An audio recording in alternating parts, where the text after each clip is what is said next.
Hello everyone. आज इस video में हम वाक्य के भेद करेंगे। इससे पहले मैंने जो वीडियो बनाई थी उसमें मैंने आपको वाक्य के अर्थ, परिभाषा, उसके तत्व और अंगों के बारे में बताया था। आज इस वीडियो में हम वाक्य के भेद करेंगे। अगर आपको ये वीडियो पसंद आती है तो चैनल को सब्सक्राइब ज़रूर कीजिएगा और साथ ही बेल बटन को भी दबाइएगा, जिससे कि आपको मेरी आने वाली सभी वीडियोस मिलती रहें। आइए शुरू करते हैं। वाक्य के भेद।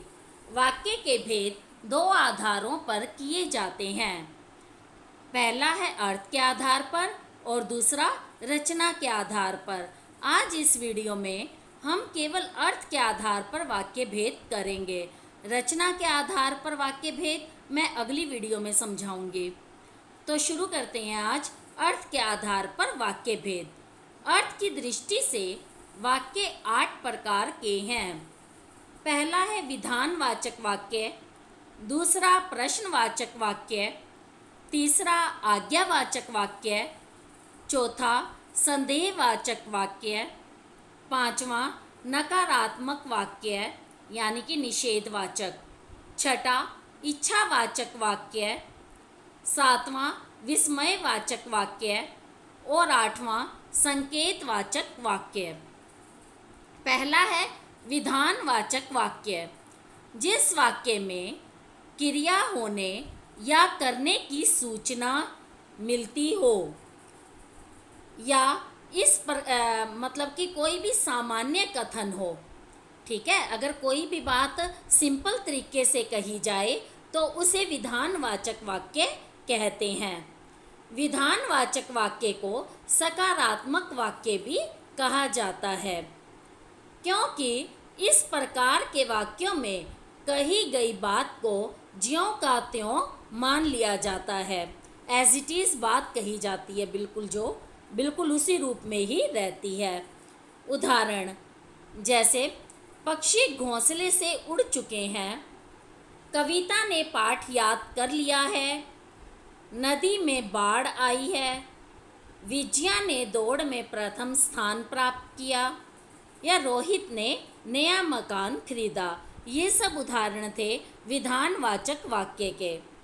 अगला है निषेधवाचक या नकारात्मक वाक्य। जिन वाक्यों से क्रिया न होने या न किए जाने का भाव प्रकट होता है, यानी जिस वाक्य से हमें ये पता चलता है कि कोई काम नहीं हो रहा है, उसे नकारात्मक वाक्य कहते हैं।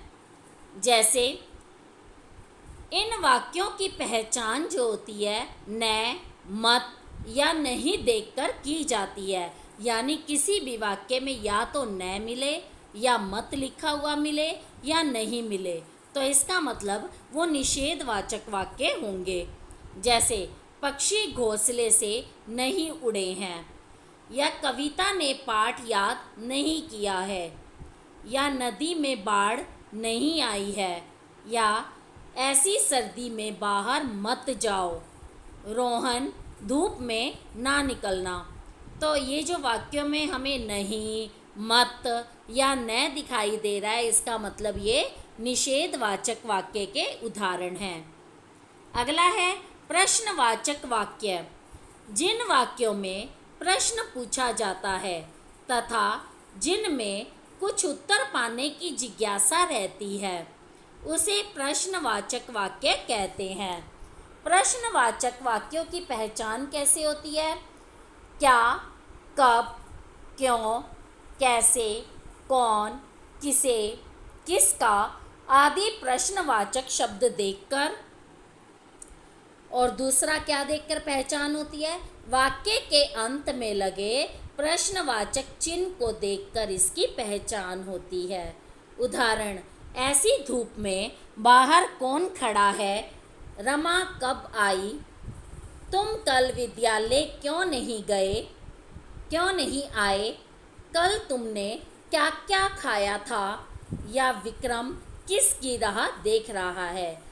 ये जो उदाहरण हमने दिए हैं, इनके अंदर कौन, कब, क्यों, क्या क्या या किसकी ये जो शब्द हैं दिखाई दे रहे हैं और पीछे जो प्रश्नवाचक चिन्ह है, इसे देखकर ये पता लगता है कि ये उदाहरण प्रश्नवाचक वाक्यों के हैं।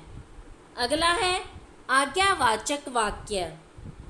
जिन वाक्यों में आज्ञा या अनुमति देने लेने या अनुरोध का भाव प्रकट होता है उसे आज्ञावाचक वाक्य कहते हैं। यानी जिनमें कोई रिक्वेस्ट की जाती है, प्रार्थना की जाती है, विनय की जाती है, आदेश, अनुमति, आज्ञा, ये सब आज्ञावाचक में आते हैं।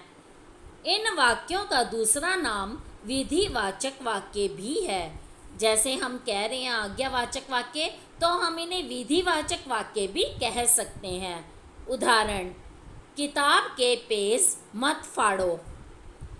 कृपया मुझे 2 दिन का अवकाश प्रदान कीजिए। इधर प्रार्थना की गई है और मैंने बताया कि जिन में प्रार्थना की जाती है वो भी आज्ञावाचक के अंतर्गत आते हैं। दीवारों को साफ कर दो।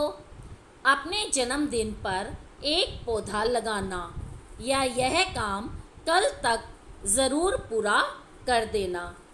अगला है इच्छावाचक वाक्य।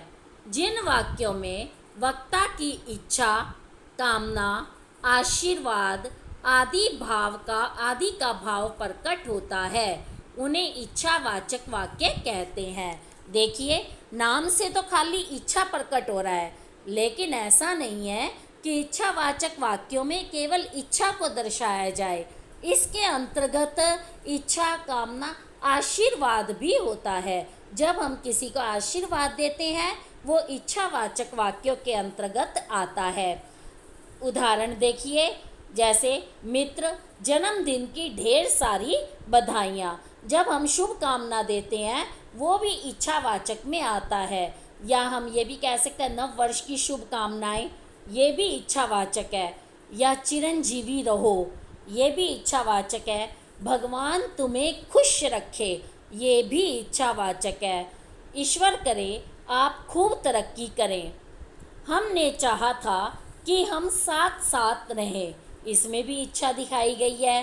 काश इस समय सुमन साथ होती, या मैं चाहता हूँ कि सभी स्वस्थ हों। अगला है विस्मयवाचक वाक्य। विस्मय का अर्थ है आश्चर्य।